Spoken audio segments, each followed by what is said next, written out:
If you're starting out as a musician and debating on whether to master the bass guitar or the electric or acoustic guitar, then this video's for you. I'm gonna take you through all the things to think about when starting on either of those instruments and all the important factors that you'll need to decide in making this very important choice. Now, I'm not biased or anything. I am a bass guitarist at heart, but I did also learn aspects of electric and acoustic guitar as well. If you're new here, I'm Savage Fridays. I make videos about playing music and being a creative. I drop them every Friday and I'm having a ton of fun covering all the topics. If you like what you see, be sure to like or subscribe so I know to keep making videos. Let's get into bass versus guitar. Let's start off by closing your eyes and envisioning yourself. You're a musician, you're in a band. What are you playing? What does that look and feel like to you? Are you shredding a solo in a piece of music and melting the audience's mind, and it's loud and distortion's cranked up to 11, and when you're done, you recess back into the music? Or when you think about being a bass player, you're not up in front with the audience. You might be laying in the back, holding it down with the drummer, keeping that rhythm and that beat really strong as the foundation for all to stand on and make their music. It's important that you choose something that you have a feeling towards, if you have a feeling towards it. Guitars tend to be 6 strings, 1 or 2 octaves up from the bass, because again, we're playing melody, we're playing leads, we're playing solos and textures and filling that sonic space in the music. Now, the 4 lower strings on a guitar are G, D, A, E. And interestingly, bass please, the 4 strings on a 4-string bass guitar are G, D, A, and E. So there is a very important relationship between these two instruments. There are shows where I don't know the song, but I follow my guitarist's hands on the neck, and if he's playing something on the 3rd fret, 1st string, I'll just take a quick guess, and I know it's a G, and I can thumb my way through things because the necks are strung the same. Let's talk about the barrier to entry in learning and mastering both of these instruments. Bass guitar is kind of like skiing. You could just get up on those skis, make a pizza slice, and head down the mountain. With a bass guitar, it tends to be a 1-note instrument, so you can start to memorize where those notes are, or follow your guitarist and thumb around and play a rock song pretty quickly. Now, how good to great you get, can you play in a pro setting or in a session? That still takes work, but to get going, it's a pretty low barrier to entry. Compare, contrast to the guitar. There are 6 strings, and you're playing sometimes all 6, or maybe 5, or maybe 4, but you have to mute the one in the middle and not get all the buzz in there. This is a lot more technical, and I liken this to snowboarding down the mountain. You're gonna spend the first few times on your butt, or in the case of playing guitar, breaking in your calluses and getting a lot of buzz. Speaking of calluses, you will be building calluses up to play both instruments.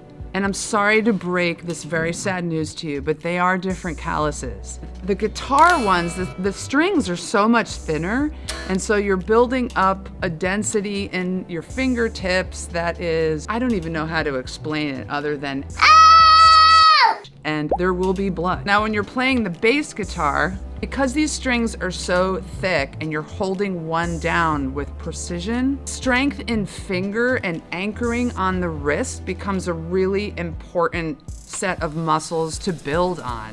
And also, I've always found a certain kind of back strength to hold this heavy instrument up for hours at a time playing. Okay, the last thing I'm gonna talk about in this section is the versatility of the instrument and how each one carries with it a certain type of RIZZ. If you're a white guy and you have a Fender Strat and you pull up to the party or the show and you start playing,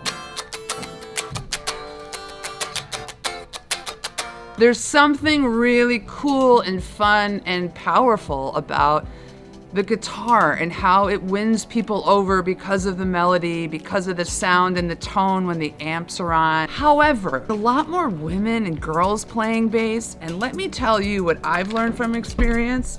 If you're a chick and you are playing bass in the rock band, especially with a bunch of dudes, you're the hot chick bass player, and there's a certain kind of RIZZ that comes with playing the bass as a woman, but also just generally, regardless of your gender.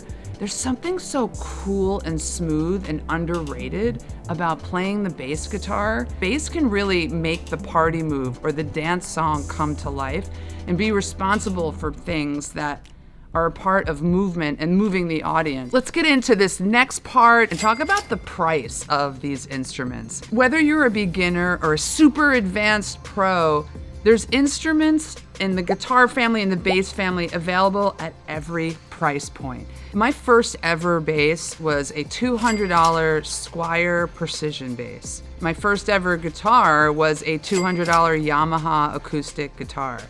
Now, I have been playing for many, many years on both instruments, so have many by now. This guitar is a Fender American Stratocaster. This probably runs around $1,500 new, and as these guitars age, they sometimes go up in value.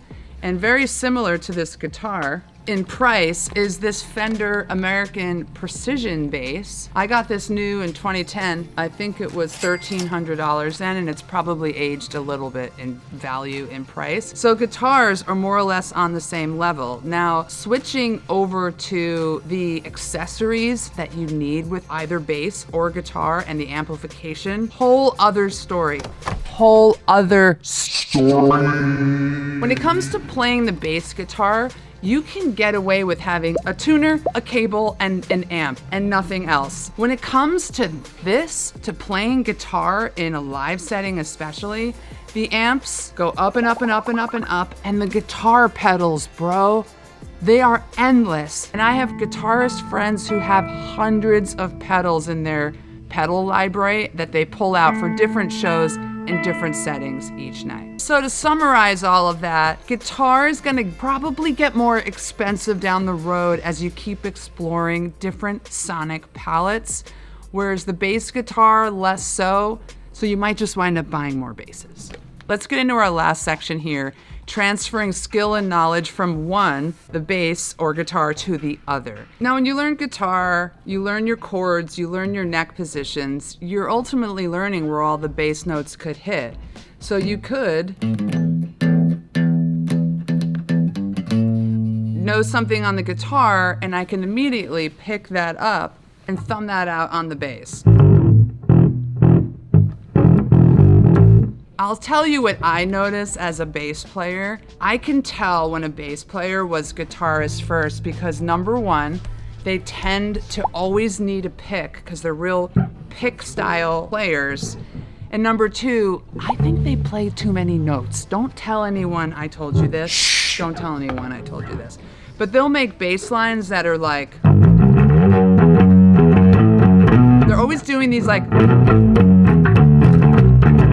whereas us bass players first are looking for groove and pocket and feel, and less is more, bro. We're gonna play the same line and be like,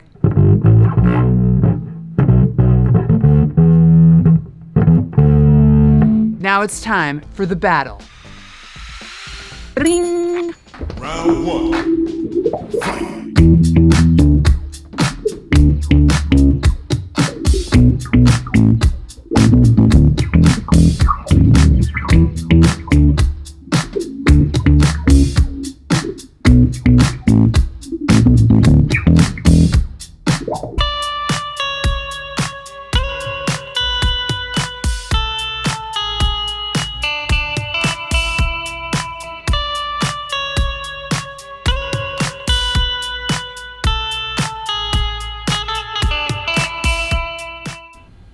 Do you want to just play together? Yeah.